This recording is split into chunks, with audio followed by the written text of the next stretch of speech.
brought to you by Palvi Agrico. आता शेतीसाठी जे काही लागणार ते घरपोच मिळणार, तेही मोबाईलच्या एका क्लिकवर. शेवटचं सांगतो की बारामतीच्या मागच्या कृषकच्या वेळेस व्यासपीठावर साहेबांनी दादा एकमेकांकडे बघत नव्हते. मला ते थोडंसं खटकलं, सगळ्यांनाच खटकलं. साहेबांवर आणि दादांवर प्रेम करणाऱ्या प्रत्येकाला खटकलं. दादांच्या एका जवळच्या माणसाला म्हटलं की बारामतीचे लोक प्रचंड दादा आणि साहेबांवर प्रेम करतात, पण आज दोघांनी एकमेकांकडे बघितलं नाही, कसं वाटलं. 15व्या दिवशी एजीएम होती वसंतदादा शुगर इन्स्टिट्यूट मध्ये. दादा हेलिकॉप्टर मध्ये उतरले, धड धड धड आले आणि थेट साहेबांच्या केबिन मध्ये गेले आणि 20 मिनिटं तिथं बसले. त्याच्यानंतर एजीएम झाली. एजीएम मध्ये सुद्धा एवढी मोकळेपणाने बोलले. इथपर्यंत ठीक आहे, मला खूप मनाला बरं वाटलं की 15 दिवसापूर्वी हा प्रसंग घडला आणि आज साहेबांबरोबर दादा 20 मिनिटं बोलतायत. एवढ्यावर थांबले नाही. दादा किती ग्रेटनेस आहे तो सांगतो. मी रजा घेतो.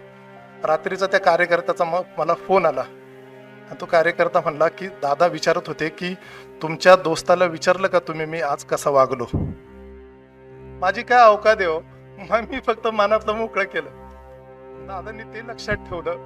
त्या दिवशी त्यांनी 15 दिवसामध्ये साहेबांबरोबर 20 मिनिटं संवाद साधला आणि संध्याकाळी त्याची पोचपावती सांगितली त्या कार्यकर्त्याला की तुमच्या दोस्ताला विचार मी आज कसा वागलो. हे सगळं सांगून जातं. दादांना माझ्या मनपूर्वक अभिवादन. धन्यवाद.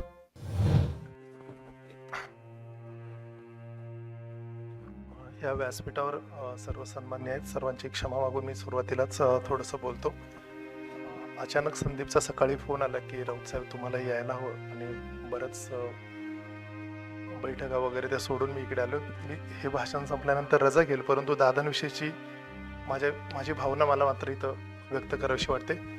मी भोसरीमध्ये एका सामान्य चाळीत, पठारे चाळीमध्ये गव्हाणे वस्तीतल्या एका 10x10 मध्ये राहत होतो आणि दादा 90च्या सुमारास राजकारणात लोकसभेवर खासदार झाले आणि त्यांची धडाडी भोसरीच्या भागातून सुद्धा मला पाहायला भेटायची. आणि दादांची धडाडीचा साक्षात्कार सुद्धा झाला, कारण की एक वेळेस पुण्याच्या स्ट्रीट लाईट्सवर, पुण्याच्या रस्त्यांवर स्ट्रीट लाईट्स नसायच्या, परंतु 90च्या सुमारासच माझ्या पठारे चाळीतल्या गल्लीमध्ये सुद्धा सोडियम वेपरचे दिवे होते. ही दादांची धडाडी त्या 90च्या दशकापासून मी पाहत आलो. कधी स्वप्नातही वाटलं नव्हतं की ह्या परिवाराशी माझा इतका जवळचा संबंध येईल. ज्यावेळेस मी माननीय शरद पवार साहेबांकडे रुजू झालो, दादांची धडाडी असली तरी लांबून ती धडकी भरते. त्यामुळं दादांच्या जवळ जाण्याचं फारसं धाडस होत नसायचं, परंतु मी साहेबांची इमानीद्वारे सेवा करतो ह्याचं सुद्धा दादांना मोठं अप्रूप होतं. त्याचा साक्षात्कार मला फार उशिरा झाला. दादा एकदम भरगाव वेगाने साहेबांच्या खोलीत जरी जायचे झाले, ऑफिसमध्ये जायचे झाले तरी त्यांचं स्पीड खूप असायचं. त्यामुळे त्यांना नमस्कार करेपर्यंत दादा आतमध्ये पोहोचलेले असायचे. इतकी धडाडी त्या माणसामध्ये होती. मग आपण त्यांच्या गिनतीत आहोत का नाही ह्याची सुद्धा भ्रांत मला असायची. पण एक दिवस असाच एकदा आमदारांचा मला फोन आला की तुमच्याबद्दल दादा खूप चांगलं बोलत होते. मलाही उत्सुकता होती की मी दादांना नमस्कार जरी केला तरी दादा वेगाने निघून जातात आणि माझी मोजदाद तिथे आहे का. आमदार साहेब म्हटले की असाच विषय निघाला PNच्या वरून आणि मंत्र्यांना, आमदार खासदारांना जर अडचणीत आणत असतील तर त्यांचे PA लोक अडचणीत आणतात असं दादा बोलत होते. आणि माझ्या कारकिर्दीत मी 4-5 चांगले PA पाहिले. त्यांनी किशोरराजे निंबाळकर साहेबांचं एक नाव घेतलं आणि त्यानंतर म्हणले आमच्या साहेबांकडे आहेत ते राऊत. म्हणजे मी कधी 2 मिनिटापुरता सुद्धा त्यांच्या समोर कधी उभा राहिला नव्हता, पण समोरच्याची पारख ही दादा लांबून करत होती. हा माझ्यासाठी फार मोठा विश्वास होता आणि माझ्यासाठी फार मोठं हे प्रोत्साहन होतं. साहेबांची सेवा मी इमानीद्वारे करतो हे त्यांना खूप अप्रूप होतं. दादांचा दुसरा प्रत्येक आला की साहेबांशी निष्ठेने सेवा करत असताना ज्यावेळेस आमदारकीचे तिकीट असतील किंवा एखादी मंत्रिपदाची वर्णी लागत असेल तर मला स्वतःला चांगलं टायपिंग जमतं, तर मी टायपिंग करत स्वतःच लॅपटॉप घेऊन स्वतःच टाईप करायचो, जेणेकरून क्लर्कला सुद्धा माहीत होत नसायचं. आमदारकी पहिले 2 किंवा 3 टॉप 2 टॉप 3ची लिस्ट साहेबांकडे यायची, मंत्रिपदाच्या वर्णीची कागद यायची. एका इच्छुक मंत्री महोदयांना वाटलं की ही राऊतकडे माहीत असेल. शपथ घेण्याच्या अगोदर सुद्धा त्यानं दादांना विचारलं की दादा राऊतला सगळं माहीत असेल. दादा म्हटले राऊतला सगळं माहीत असलं तरी राऊत सांगणार नाहीत. म्हणजे जी सचोटी आहे, दुसऱ्याकडच्या सचोटीचा पण एवढा सन्मान करणारा नेता आम्ही आयुष्यात पाहिला नाही.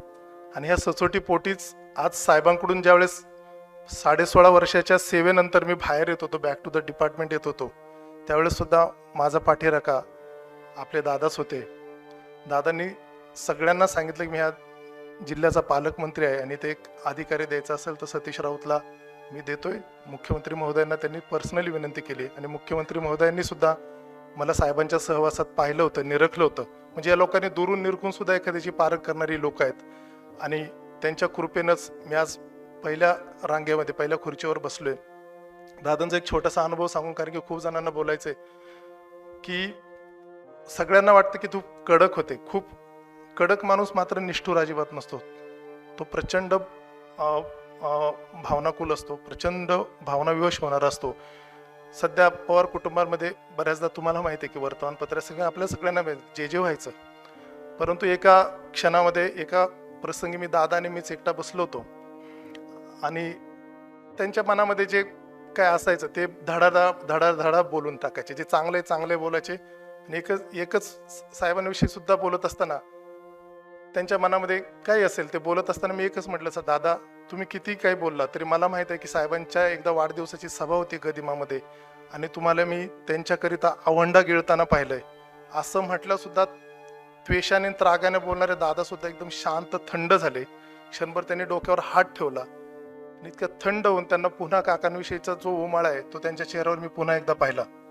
माझी तीच, मी जरी शासकीय सेवेत असलो तरी कुठेतरी कुटुंब कलह निर्माण होणे, ही कुटुंब एकत्र राहावं याच्यासाठी माझी धडपड त्यावेळेस असायची आणि माझ्या शब्दाला त्यावेळेस सुद्धा दादांनी मान दिला.